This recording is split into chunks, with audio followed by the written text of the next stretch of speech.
চট্টগ্রামে কোরবানি পশুর বজ্র অপসারণ নিয়ে বিস্তারিত জানাতে যুক্ত হচ্ছেন সহকর্মী নয়ন বড়ুয়া।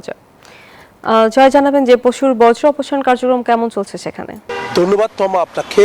যেখানে পশুর জবাই হয়েছে সেই জায়গাগুলো থেকে সকাল থেকে কিন্তু আমরা দেখেছি বর্জ্য অপসারণ শুরু করছে সিটি কর্পোরেশনের 3200 পরিচ্ছন্ন কর্মী। দেখতে পাচ্ছেন অলি গলি থেকে কিন্তু তারা এখানে যে ডাম্পিং স্টেশন করা হয়েছে, তো এখানে আনা হচ্ছে।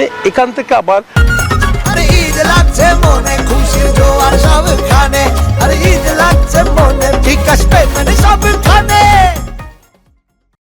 বড় ডিপো যেখানে রাখা হয়েছে ময়লা, সেখানে কিন্তু নিয়ে যাওয়া হচ্ছে। সব মিলে বলা যায় চট্টগ্রামের রাস্তাঘাট কোনো জায়গায় বর্জ্য এখন পুরোপুরি কিন্তু আসলে অপসারণ না হলেও বেশিরভাগ বর্জ্য অপসারণ হয়েছে, যেহেতু চট্টগ্রামে বিকালের দিকেও কোরবানি হয়। তো তার কারণে যে কোরবানি হচ্ছে সেই কোরবানির পশুর বর্জ্য কিন্তু তারা দ্রুত কিন্তু সরিয়ে নিয়ে আসা হচ্ছে। আবার এখান থেকে সরিয়ে নেওয়া হচ্ছে। মেয়রের যে একটা ঘোষণা, রাত 8টার মধ্যে, বলতে যে 6 ঘন্টার মধ্যেই কিন্তু এই বর্জ্য অপসারণ হবে এমন দাবি করছেন, এমন ঘোষণা কিন্তু মেয়রের ছিলেন।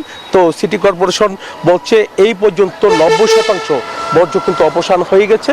10% বর্জ্য দ্রুত সময়ের মধ্যে অপসারণ হবে বলে তারা আমাদেরকে জানিয়েছেন। দেখতে পাচ্ছেন একের পর এক করে গাড়ি করে অলি গলি থেকে যে বর্জ্যগুলো আছে কোরবানি পশুর, সেই বর্জ্যগুলো কিন্তু নিয়ে আসা হচ্ছে, বিভিন্ন জায়গা থেকে নিয়ে আসা হচ্ছে।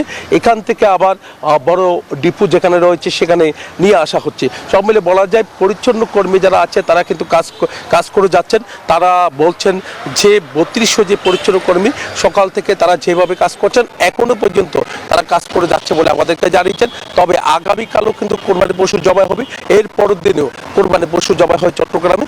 ওই সময় কিন্তু বর্জ্য অপসারণ হবে এমন কথা বলছেন মেয়র। এই ছিল আমার এখানকার সর্বশেষ। ফিরে যাচ্ছে স্টুডিওতে তোমার কাছে। জয়, ধন্যবাদ আপনাকে।